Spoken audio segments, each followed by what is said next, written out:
Anda memasuki segmen Kompas Bisnis di Sapa Indonesia Pagi, Saudara. Kami ingin menyapa dulu di hari Senin ini kepada Anda di rumah, pejuang ekonomi, mana suaranya, lambaikan tangan kepada layar kaca yang berjuang memutar rekeningnya supaya tiap bulan tetap ngebul dapurnya, yang berjuang untuk membayar karyawannya meskipun bisnisnya tersendat.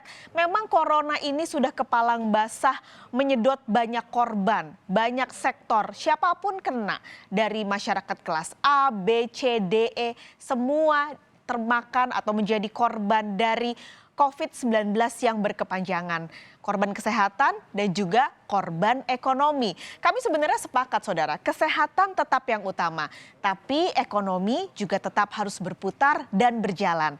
Nah, UMKM adalah korban pertama corona di dunia usaha, yang katanya tulang punggung perekonomian Indonesia ini jadi korban pertama corona di dunia usaha di Indonesia.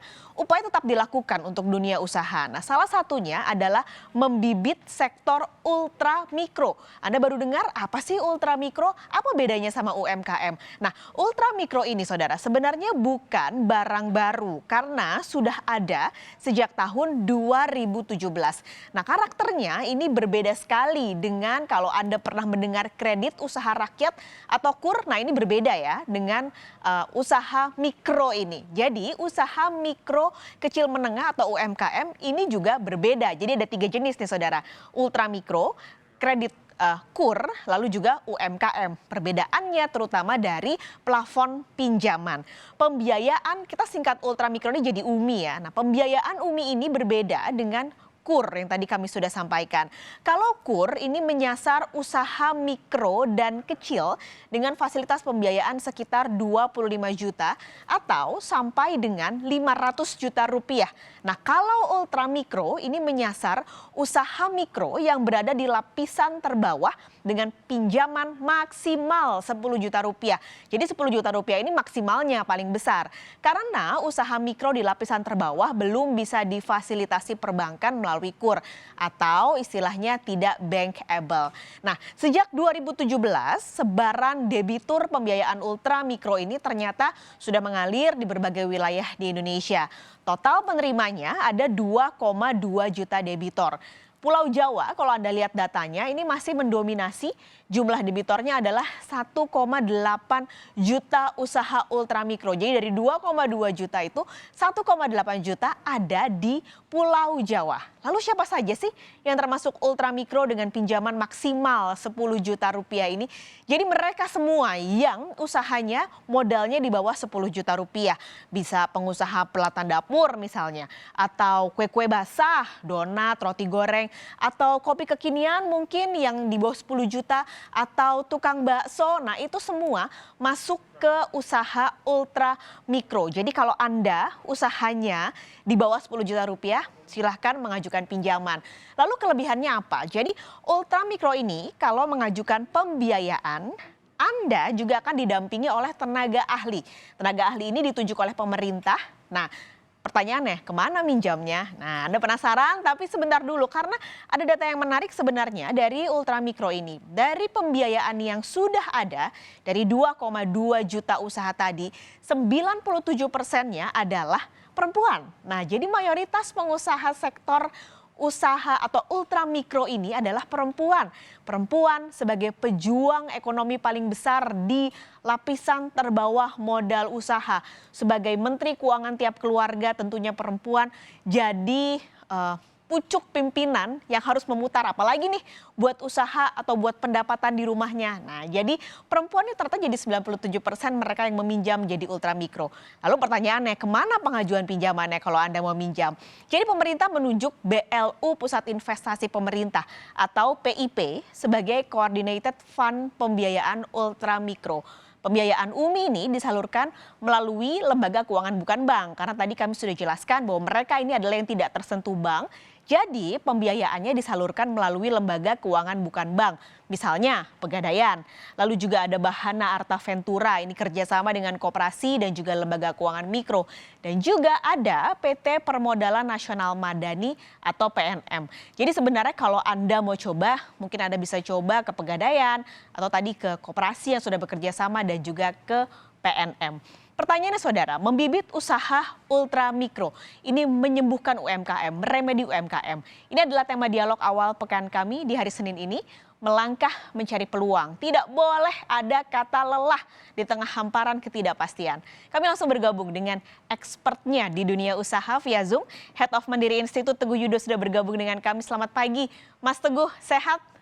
Alhamdulillah sehat, selamat pagi Mbak Paskalis. Mas Teguh, pertanyaannya nih, menurut Mandiri Institute, sebenarnya yang berhak menerima pembiayaan ultramikro ini kan plafonnya paling tinggi 10 juta rupiah. Siapa sih yang berhak?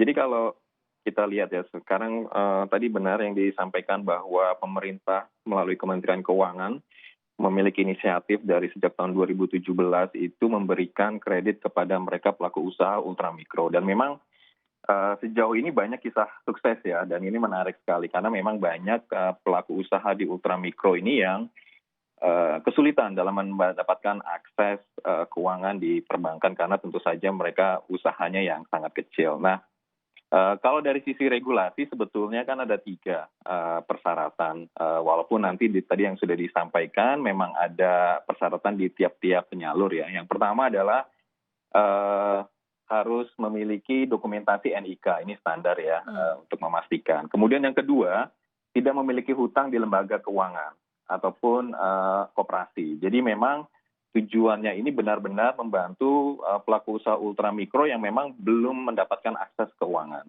Yang terakhir ini adalah kalau nggak salah itu memiliki surat izin usaha. Jadi tujuannya ini kan pinjaman untuk modal karya. Jadi memang bukan untuk konsumsi. Jadi memang izin usaha itu menjadi penting. Jadi kira-kira kalau dari sisi regulasi sih sebetulnya 3 karakteristik itu yang memang atau 3 aturan itu yang menjadi persyaratan untuk bisa mendapatkan kredit. Meskipun ada syarat bahwa tadi nggak boleh ada pinjaman di lembaga keuangan, tapi ada nggak sih Mas resiko dari pembiayaan ultramikro ini? Apa resikonya? Lalu apa kelebihannya dari pembiayaan ultramikro? Jadi sebetulnya begini, banyak teman-teman dan kemudian juga lembaga yang ditunjuk menjadi penyalur ini kan juga lembaga yang memang sangat baik sekali ya, yang sangat terbiasa sekali untuk menyalurkan bantuan kredit kepada mereka yang ultramikro. Jadi memang resiko terbesar dari pemberian pinjaman tentu saja kan gagal bayar ya. Itu di mana-mana aja, nggak hanya ultramikro, tapi juga UKM maupun juga perusahaan besar.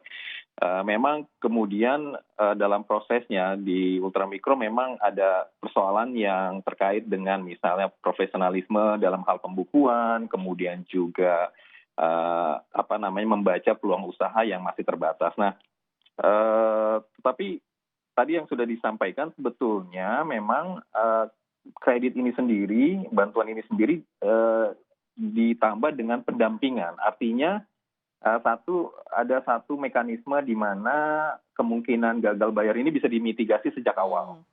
Kemudian yang kedua, dengan adanya pendampingan ini sangat membantu sekali buat teman-teman pelaku usaha ultramikro ya, untuk misalnya melihat peluang pasar, kemudian manajemen proses bisnis, kemudian juga mencari input, dan juga manajemen keuangan. Jadi kira-kira seperti itu, Mbak. Dengan pendampingan yang sudah jadi syarat wajib ya. Pertanyaannya, kalau kredit ultramikro ini digulirkan, sebenarnya bisa nggak sih sektor ini jadi bibit pertumbuhan ekonomi dunia usaha setelah UMKM banyak yang terdampak dari corona ini, Mas? Ya betul. Jadi memang sebetulnya kan begini, COVID ini menghantam hampir seluruh segmen sektor usaha ya, mulai dari besar, kecil dan menengah, kecil dan ultramikro. Dan paling besar dampaknya memang di ultramikro karena memang mereka sangat rentan sekali. Tetapi kalau kita lihat sebetulnya, dan karena itu memang menjadi peran penting dan tugas penting pemerintah untuk mendukung mereka, karena mereka ini dari sisi penyerapan tenaga kerja cukup besar, kemudian juga dinamisme ekonomi usaha, dan banyak mereka yang bergerak di sektor yang kreatif gitu. Jadi memang ada kepentingan untuk menolong mereka yang ultramikro. Nah, kemudian kalau kita lihat karena mereka relatif fleksibel dan adaptif ya dalam menyesuaikan usaha, ini kita lihat bagaimana mereka melakukan usaha ataupun bertransformasi di tengah COVID ini. Misalnya begini, sektor-sektor ultramikro ataupun yang lebih besar misalnya kecil yang dulunya sebelumnya memproduksi barang baju gitu kan, sekarang mereka ganti memproduksi APD ataupun masker. Nah ini proses fleksibilitas ini yang sangat luar biasa. Lalu kalau kita lihat sebetulnya ini kan mungkin pelonggaran PSBB sudah mulai menggerakkan ekonomi ya. Kalau kita lihat di di pasar-pasar tradisional ataupun di sekeliling kita, ini kan UKM-UKM ini udah mulai bergerak lagi dan kita berharap memang ini menjadi motor pergerakan dari mereka yang sektor usaha yang paling bawah ya. Jadi itu yang kita harapkan. Walaupun memang concernnya memang mudah-mudahan COVID ini segera selesai ya. Amin tentu.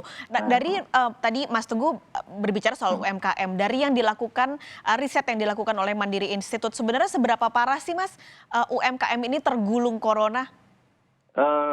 Itu lumayan besar ya. Jadi pertama begini, kita melakukan studi, melakukan survei kepada UKM di awal bulan Mei. Itu kalau nggak salah mungkin periode puncak-puncak dari COVID dan juga dan juga kita sudah mulai PSBB ya pada saat itu. Kita tanyakan sekitar 36% dari responden kami. Jadi kami mendapatkan sekitar 400-an responden UKM. Sekitar 36% itu sudah stop produksi. Lalu 70% dari UMKM yang kami tanyakan itu mengalami penurunan omset lebih dari 50%. Hanya sekitar 3% yang omsetnya stabil atau bahkan mengalami peningkatan. Nah, ini yang menarik dan juga menjadi penting adalah dari sisi pemangku kebijakan bahwa 54% UKM kita itu mampu bertahan kurang dari 3 bulan. Hanya mampu bertahan kurang dari 3 bulan. 3 bulan ke depan, Mas? 3 bulan, waktu pada saat survei itu, kurang dari 3 bulan. Jadi kita survei bulan Mei, berarti mungkin Juni-Juli ini menjadi kritikalnya. Ini kebetulan syukurnya adalah pemerintah sudah merespon dengan penempatan dana PEN ya untuk mendukung UKM ini sebesar 30 triliun dengan harapan nanti perbankan Himbara bisa men-scale up hingga 3 kali lipat. Jadi itu yang memang sangat mengkhawatirkan. Tetapi ini yang menarik, Mbak. Jadi kalau kita lihat sebetulnya ada UKM-UKM yang tadi saya katakan ada yang bisa bertahan dan bisa malah omsetnya mengalami peningkatan. Terutama mereka yang punya akses terhadap digital teknologi, yaitu misalnya online gitu, jadi mengembangkan market lewat online dan sebagainya. Banyak mereka yang bertahan dan omsetnya mengalami peningkatan.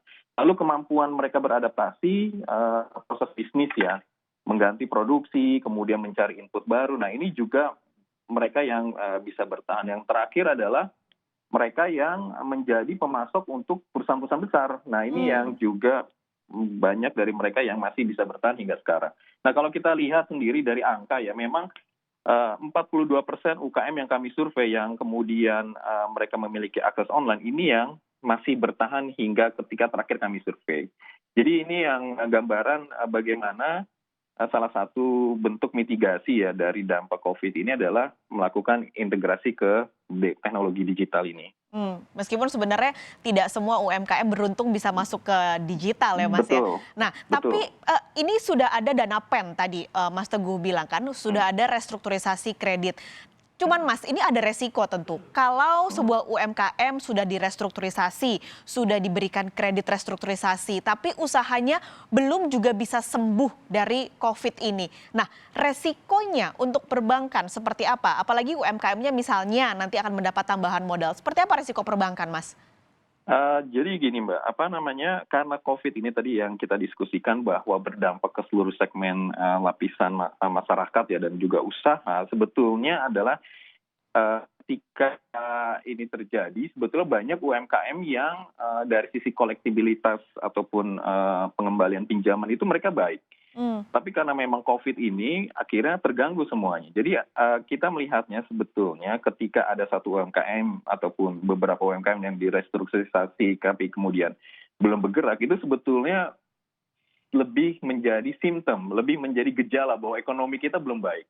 Karena memang kan UMKM itu kan bergerak di sektor menengah bawah ya, dan mestinya adalah ketika ekonomi telah pulih, mereka adalah yang pertama kali recover paling cepat.